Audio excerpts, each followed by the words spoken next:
After pulling into the far slot in the garage, I hit the close button on my remote. The garage door slowly shut out the sunset as I gathered my briefcase and phone. David's car hood was warm, so I knew he hadn't been here that long. Entering the house, I saw a glass of Chablis waiting for me. Kicking off my heels, I set my briefcase on the kitchen table and took a sip. The view was magnificent, as was the taste of this wine. As I entered the living room, I announced my arrival. "Are you upstairs?" I announced. "About time. The bathtub is filling. Did you see the glass of wine on the counter?" "Not only did I see it, it's already half gone. I hope you have the bottle up there. Ready or not, here I come. Did you remember to pick up the lube?" I asked. "Duh! And risk missing out? Get serious!" Bouncing up the stairs, I found David in his birthday suit. I set my glass of wine down so I could unbutton my blouse. With his mouth opened wide, he waited for me to undress myself. Once the clothes were off, we engaged in our usual night of infidelity. After doing the deed, I went to shower alone.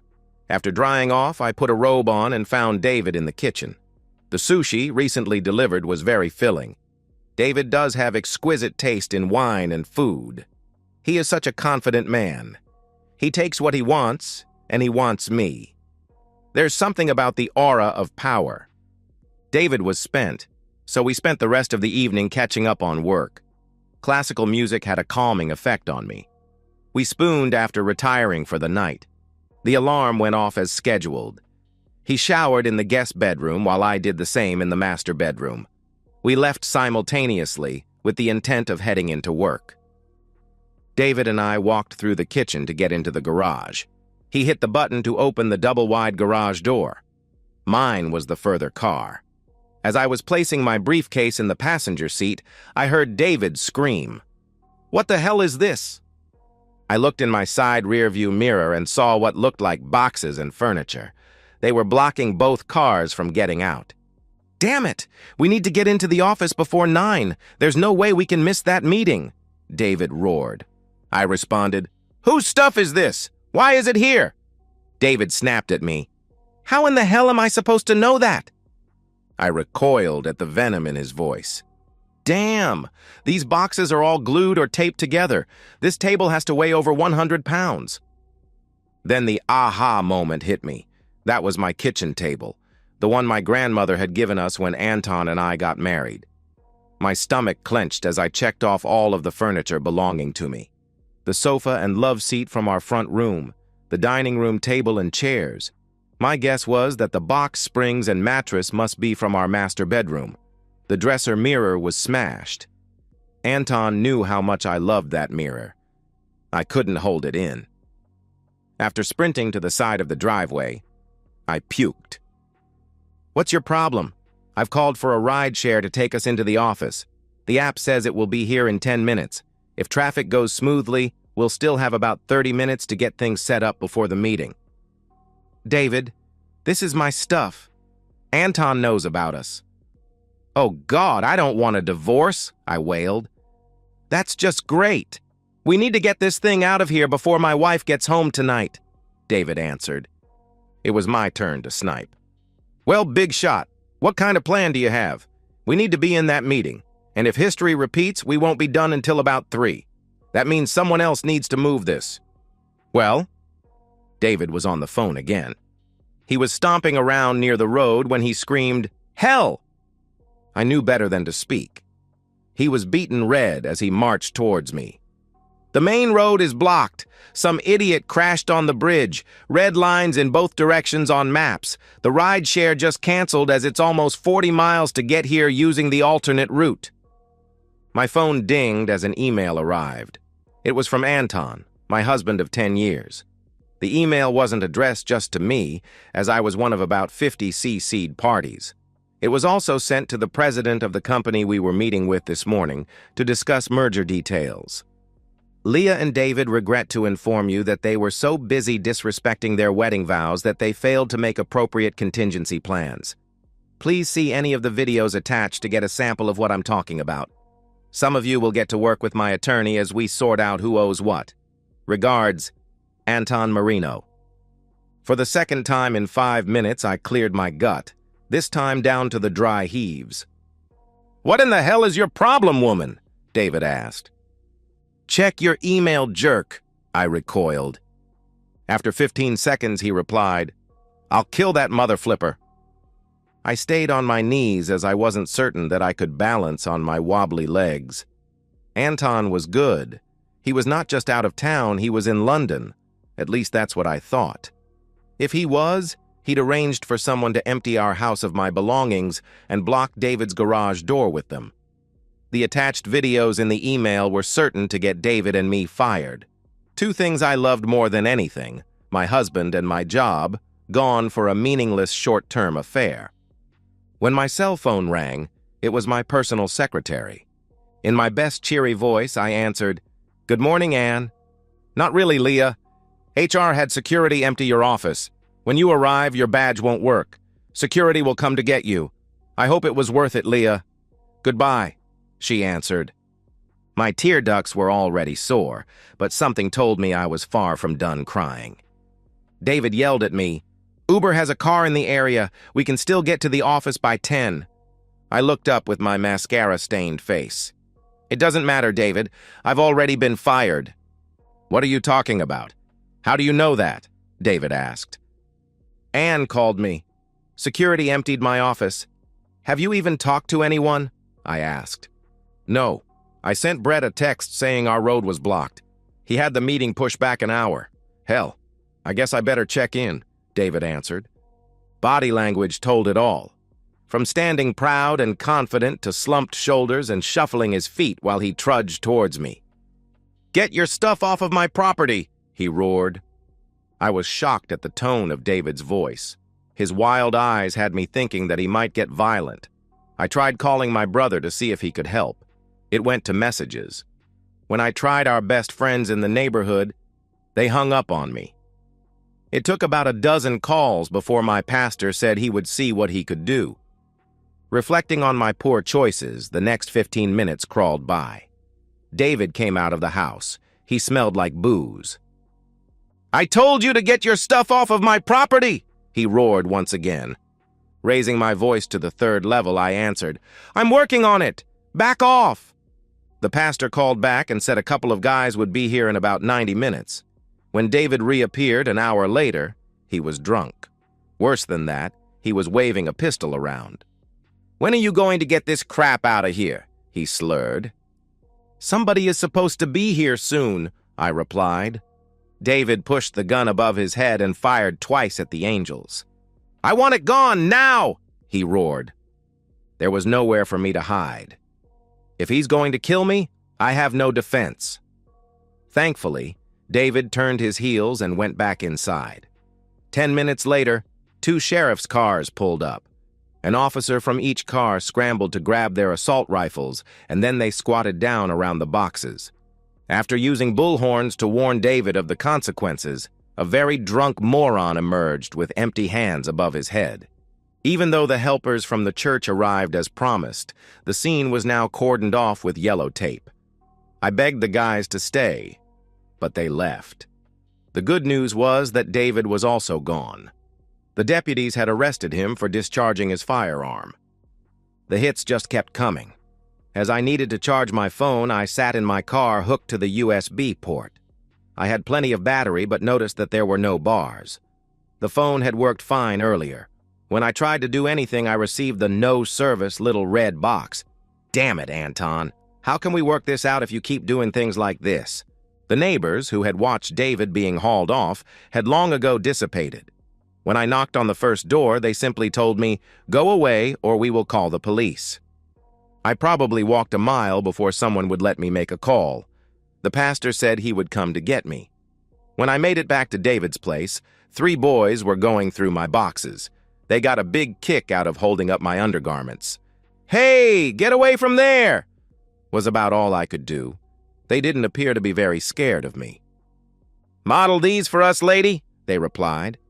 I had nothing. In my condition, there's no way I could battle 3 kids, or for that matter, even 1. They got a big kick out of emptying my dainties onto the driveway. The sun was sinking in the western sky. Hopefully, the pastor gets here before David's wife. I haven't eaten all day and puking had left me a little dehydrated. Was I breaking the law being inside of the yellow tape? Would I get in more trouble if I helped myself to some of David's beer and snacks? Having that beer wasn't the smartest thing I've done today. Hell, have I done anything smart today? When Reverend Thomas tapped on his horn, I pulled my tear-soaked hands away from my face. I wobbled to his car, taking my purse, keys, phone, and briefcase with me. I was holding my high heels by the straps. Too bad I wasn't smart enough to grab a pair of tennis shoes. There had to be several to choose from in one of those boxes. "That's your stuff in the driveway, Leah?" he asked. "It's all of my belongings. Apparently my husband found out about my affair and emptied our house." In a quiet, condescending voice, he replied, "I see. Damn it. I need somebody to shout at me. I messed up. I know it." "You called from 2 different phone numbers. When I tried calling you back on the first number, it said that the phone number was no longer in service," he asked. "It stopped working shortly after I talked with you the first time. Anton's handiwork, I suspect." "Quite the mess you've made of your life, Leah. What are your plans?" he asked. "I don't know. I need to get my stuff out of that driveway, but it's inside the yellow tape, so I don't know the legalities," I answered. "I'll make a call and get some advice. Did you want to stop by your house and see what's left?" he asked. With tears leaking down my face, I answered, "Please." We rode in silence until the good Reverend pulled into my driveway. There were no lights on. My key still worked, but my heart bounced off of the empty floor. Everything was gone but the dust balls. The enormity of it knocked me to my knees. He's gone. We're done. And for what? "Reverend, I need to eat. Can I buy you dinner?" I asked. "A quick one. I have some marriage counseling sessions tonight. You and Anton should try to get on my calendar," he answered. I sobbed an unintelligible, "Will do." When I went to pay for dinner, my credit cards didn't work. Of course they didn't. Why should I be so stupid to think that Anton would forget about those? Fortunately, I had enough cash. Should I waste my time checking to see if my ATM card works? I did. It didn't. Borrowing an air mattress and some blankets from the Reverend, I spent the night in the echo chamber formerly known as my house. The pastor picked me up in the morning and allowed me to use his phone. Telling my parents what I'd done was very painful. I begged for their help. My father deferred to my mother. After we talked a bit longer, she said they would drive up tomorrow as my father had a doctor's appointment today. My parents did help me secure 2 rental vans. I assisted 2 young men from the church loading all of the boxes and furniture into the 2 vans. Many of my boxes had been looted. I don't know what Anton did with my jewelry. It was worth a bunch, but only time would tell if it was in one of the boxes. The entire time we were loading my things, a verbally abusive woman ripped me up one side and down the other. She made it very clear that she was David's soon-to-be ex-wife and that I should be very afraid. I believe her. She was very angry. After loading the vans, her driveway was clear. I backed my car out of David's garage. Life isn't difficult when things work. It is unbelievably difficult when nothing works. The young men followed me home, and an hour later I was alone with my belongings and my tears. According to the digital fuel gauge, I had 280 miles left before hitting empty. My first stop was the bank. Our accounts had a hold on them. My pleas for cash fell on deaf ears. If I had some money, they'd let me open my own account. This is like that chicken and egg thing. My last paycheck needs to go into an account which I can't open without that last paycheck. Why can't they just cut me a paper check? The next stop was the cell phone store. If I could provide a valid credit card, they would reinstate service on my previous number. I knew I had a credit card with a small limit, in my name only. The trouble was I never carried that card. I really needed to go through all of those boxes and see what was there. I spent the next few hours searching for that credit card. My jewelry was with my shoes. Eventually, I did find that credit card, and an hour later my cell phone service was working again. I left a voice message on Anton's phone. I seriously doubted that he would respond, but he proved me wrong when his ringtone played. "Anton, I'm sorry. Please believe me," I pleaded. "Sorry? Really? What exactly are you sorry about?" he asked. "Not being the wife I promised to be. We belong together," I cried. "Not happening. How many other times have you exposed me to some jerk's STDs?" he asked. "David is the only other man I've been with. We got too close at work and things just happened," I pleaded. "Well, I felt that if you were going to play house with David, then you might as well have all of those things you cried and moaned about until I got them for you." "I'm sorry, Anton. Where is your stuff?" I asked. "In storage. You can have the house. Hey, you can turn it into a cheating woman's house. Get it? A cheating women's house," he roared. "Anton, please, when are you coming home?" I asked. "Don't really know if I'll even come back to the States. Jeff Jenkins tells me you'll be served tomorrow," he replied. "Anton, I don't want a divorce. You know you'll have to pay me alimony now that I'm unemployed." "You keep thinking that, sweetheart. You trusted me too much. I had you sign a second mortgage application a few weeks ago. After getting the loan approved, I immediately converted all that cash into Bitcoin. Likewise, all of my retirement plans are coming with me. All of our accounts have holds on them. You'll eventually gain access to that money, but it will take time. You're welcome.